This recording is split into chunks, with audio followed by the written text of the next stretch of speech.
Hey everyone, this is your favorite girl, Corinne Lafont, and I decided to hop on here just to share some vulnerability with you. Going through a couple of things, as we all are, pandemic or not, we're always going through something. And I think it's important for us to open ourselves, let others know what's going on. We don't have to. Some people prefer to bottle it in, keep it to themselves. But the thing about it is that there are so many other people going through it.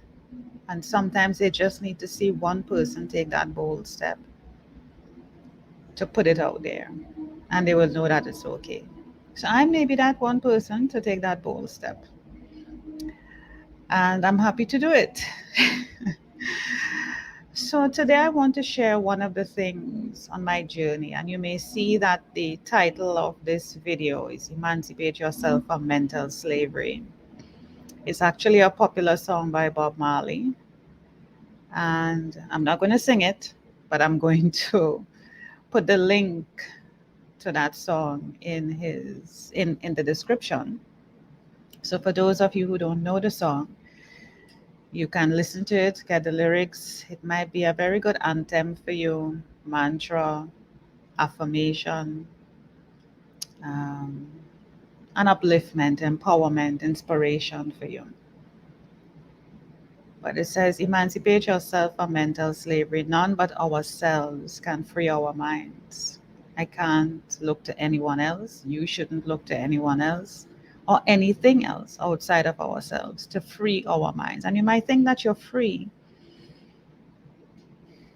but you're not. And why am I saying that? Like I said, I will share one little thing with you today. And this is a series of vulnerabilities going forward from today. I can't tell you what date to expect this, what time.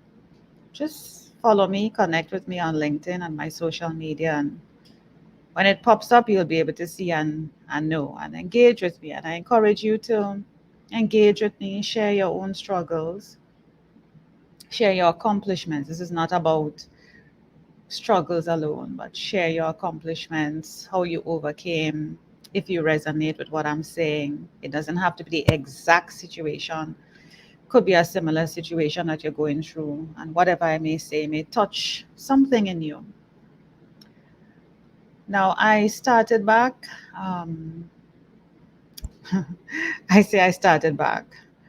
Starting back is a term, a phrase that seems to be on repeat. The loop, starting back, starting back, starting back. And some people may feel, and I'm saying this out as I talk to you, some people may feel that in starting back is like, oh my God, I have to start over again. I have to start over again.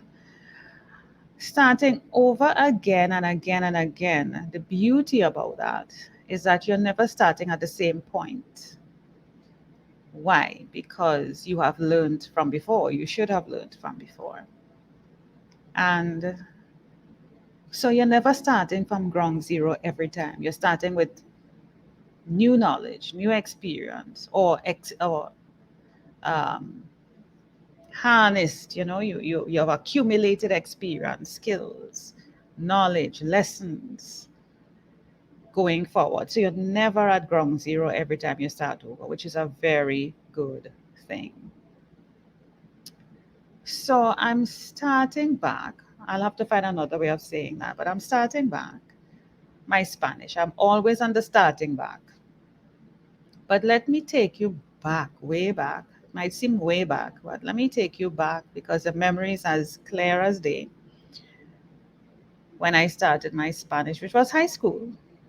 I was probably about 30 something years ago.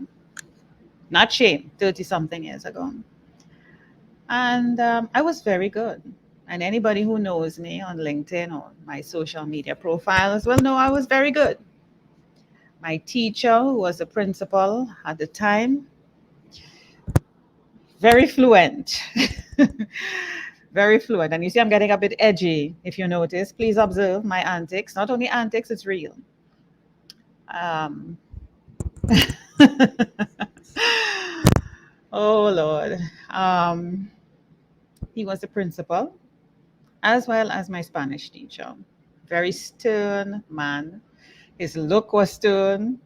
His body language was stern. He used to walk around with a whip. And when he's walking with a whip, he would be, you know, hitting his leg at the same time while he's walking, like a sort of rhythmic sort of walk with the whip. And he always told me I was very good in the language. Everybody in the class knew it was always a small class, and it got smaller and smaller as time went on because there was always a fear surrounding doing the language. There was always a feeling of strict or stern or staunch or strong intimidation. And you never felt at ease doing the language. And learning a language is so important now. Back in those days, we never had the foresight 30 something years ago that language was such an important thing. It was something to learn. It was novel at the time. But now, where the world has opened up even more, it's very critical to learn a language. And so 30 something years ago, I could see myself in the class in my uniform, sitting next to my classmates. And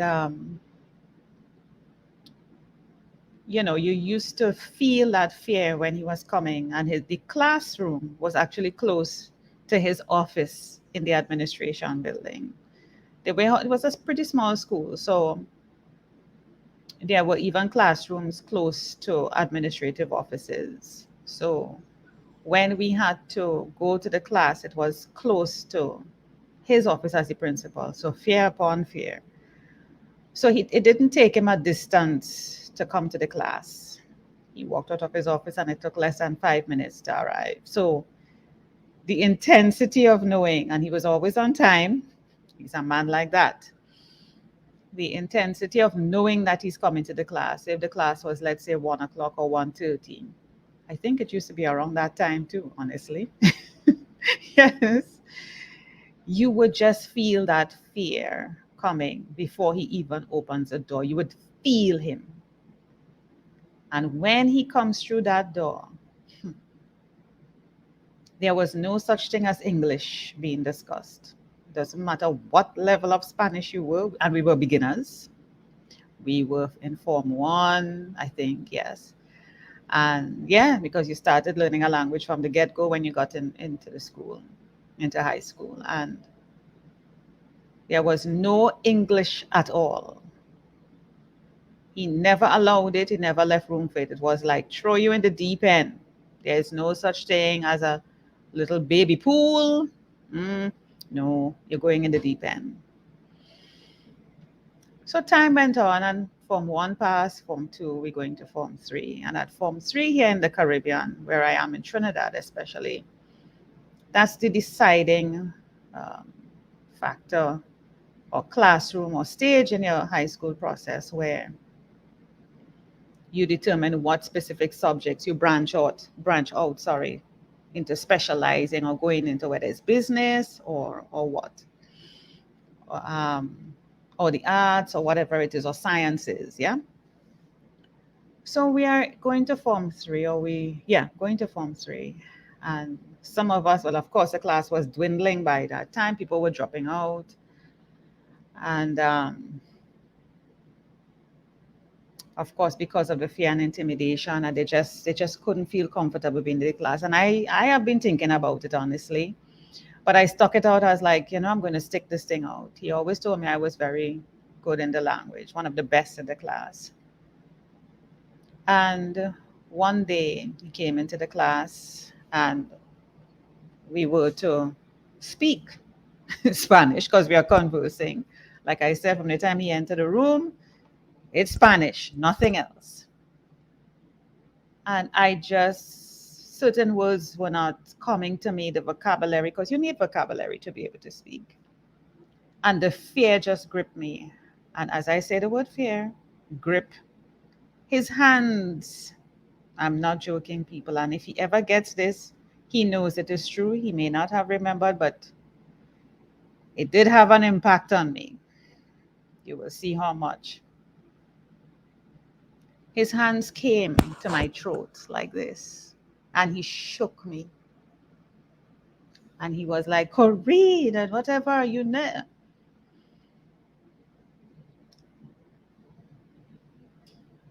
Just that man putting his hands on my throat and choking me and shaking me. I never knew. It impacted me. I can remember going home, telling my mother about it, and immediately, if I was thinking, which I was, of coming out of the class, that was my deciding factor. Nobody must choke me. I must not continue like this. And I went into art because I was both into drawing, painting, the art class, as well as my Spanish. And so, because I was going into Form 3 at the time, like all of us at that stage, I made a decision immediately that day. I am not going to pursue Spanish. Straight into the art class, I'm going to pursue that. My life as a young person, you're talking probably about 12, 10, 11, 12 at that time for me. You know, I never knew that it would have had such an impact on me until much, much later in my life, 20 something years later. Same 30s, 30 something years later. I was at an interview. Now, before I get to the interview, I have tried over the 20 something years, of course, as an adult now, to pursue Spanish. I've tried. I bought courses. I mean, with really, really fantastic programs. I'm going to put the link to the program that I purchased, Rocket Spanish, in the description. I strongly recommend it. Strongly recommend it. And they don't only do Spanish; they do a lot of other languages: French, Chinese, Mandarin, you name it. It's there. But I'm doing the Spanish, and of course, once I get over the Spanish, I'm going to move into other languages. I've tried that. I haven't even completed the course. Just something keeps blocking me, but I don't know what. I'm inspired, I'm enthusiastic, I want to, I enjoy the course. But something just, and I just can't figure it. When I was living in Jamaica, I even went to face class. I said, okay, probably it's the online thing. I don't have the discipline. I had to say all these things to myself, right? So there's this institute, Venezuelan Institute, in collaboration with the Jamaican government to offer Spanish to its citizens for free. I got in, super excited, was a member of the class. I was doing well. I loved coming out of the house, going to my classes. It was late in the evening. Beautiful session. The lecturers were good. They were all native speakers, of course, teaching. Loved it. Until the day I had exams to move from one level to the next. The first level was okay. Moving to the second level was another thing, where I was seated in front of about four native Spanish speakers. I started off well, and something just entered into my system and into my mind. And my throat, I'm telling you, everything is happening in my throat. My throat just locked. No words. It just couldn't pass here to come out my mouth. Of course, I failed. Couldn't go on to the next level.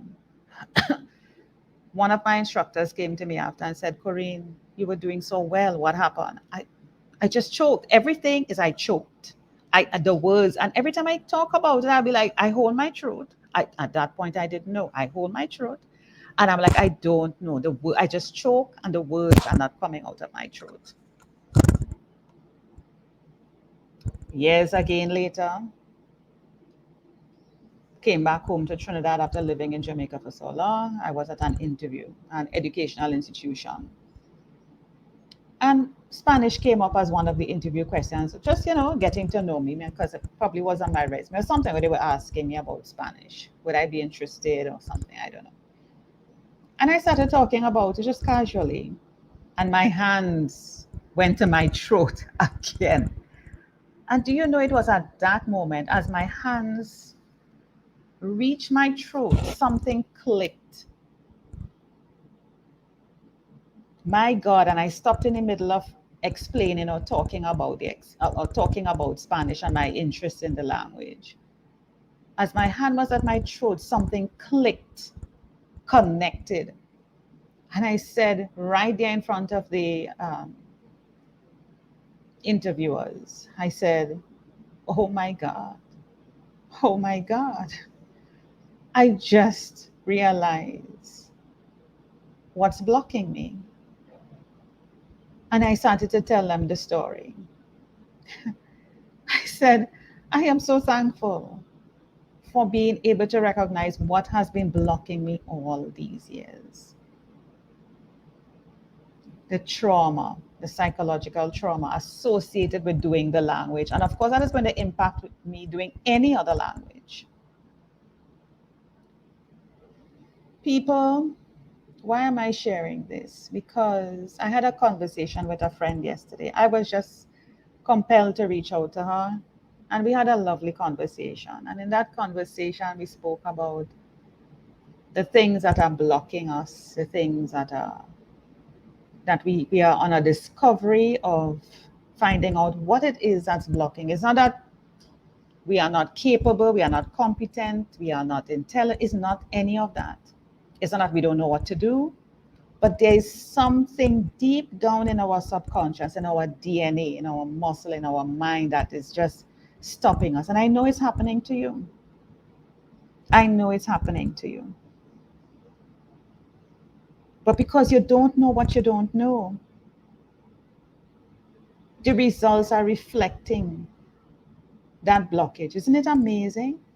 It's not something physical, it's not something tangible that you could go and touch or point to or blame. You just can't figure it. You just, sometimes you don't even realize it's something in you that's causing it.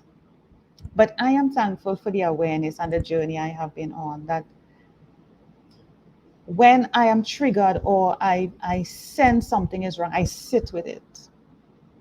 I don't brush it off. I don't make excuses. I don't try to push it away. I sit with it and I ask further and further questions, delve deeper into it. And I know that's not the only thing that I'm being blocked on. It's not just a matter of the languages, it's impacting other things. And there are other things, traumatic experience, that I am still to wake up within me. It does wake up, but I'm probably not at the point to realize that what you call it, that moment for it to connect hasn't arrived yet. But I'm allowing it and giving it space to. So I'm on that journey again to start back my Spanish journey. If you would like to join me, support me on that journey, I truly welcome it. If you too are on a journey to learning a language, I would love to support you. No pressure, no judgment, patience, love, kindness, joy, bliss, laughter is what I am seeking. And I would think that's what you're seeking too. So I invite you to join me. I invite you to have conversations with me. I mean, real conversations, not text. I like to be engaged with people.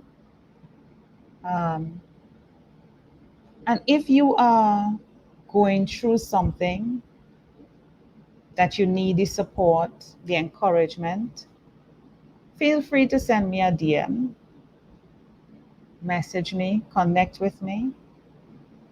You just never know that communal energy can do for me, for you, for all of us. I didn't share my story to get empathy or sympathy, as a matter of fact, more sympathy. I know some people might be empathetic, but I'm not looking for sympathy. So let me clear that up right now.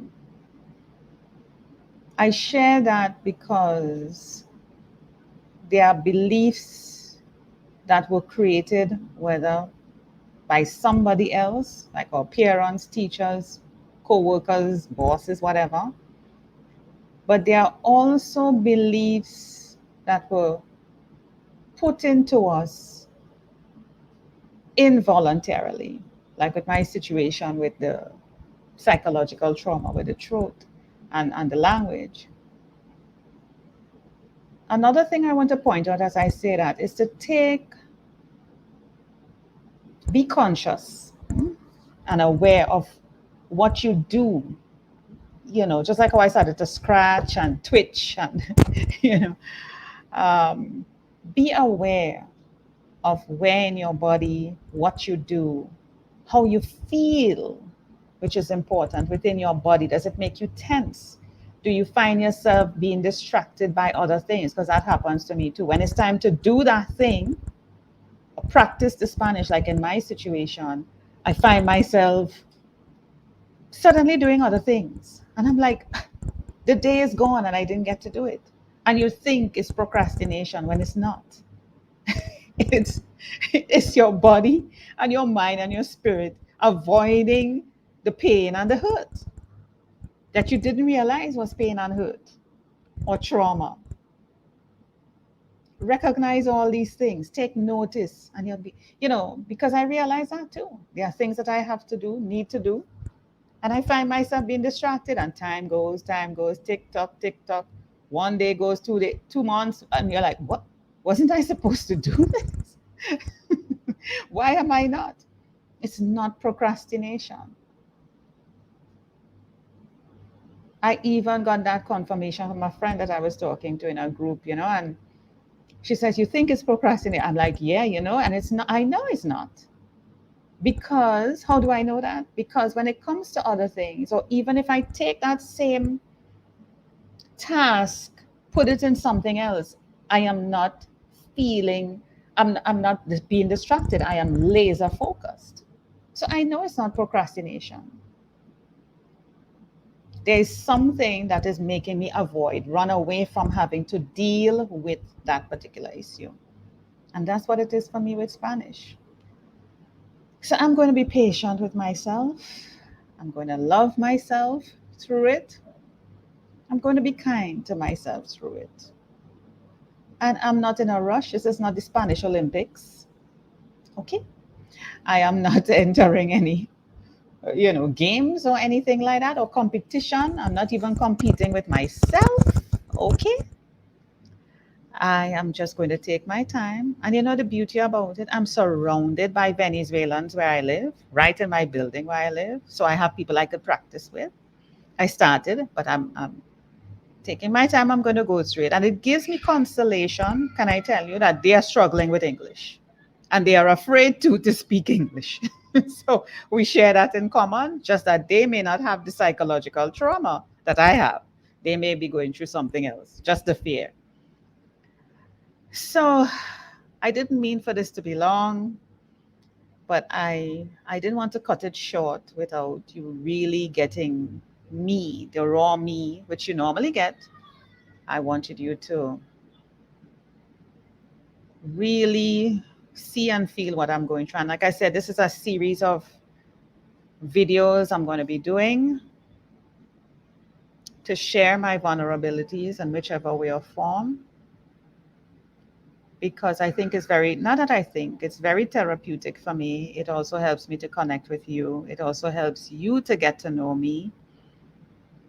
I am in business. I am an entrepreneur. If you look at my profile, you will see what I do. I'm recalibrating that at this point in time because we're in the middle of the year, 2022, and I always do constant assessments, evaluations of myself as well as my business and where I want to go, and coming out of a pandemic. And I don't even want to call the pandemic, honestly. I just do a lot of introspection and where I want to go and what I want to do and where I want to be and what I want to be doing with my life.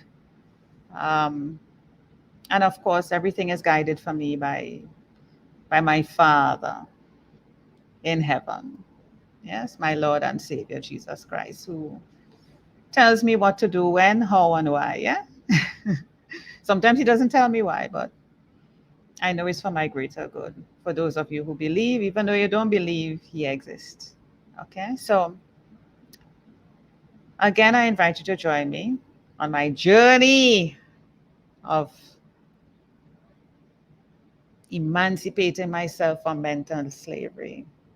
Nobody but me can free my mind. Thank you so much for listening. I look forward to connecting with you. I look forward to seeing your comments, your journey. If you want to join with me on this journey, as well as other things that I'm doing, I'm looking forward to engaging with you. And thank you for giving me the opportunity to be vulnerable with you and with myself. Thank you and have a good evening. I'll see you on the next video.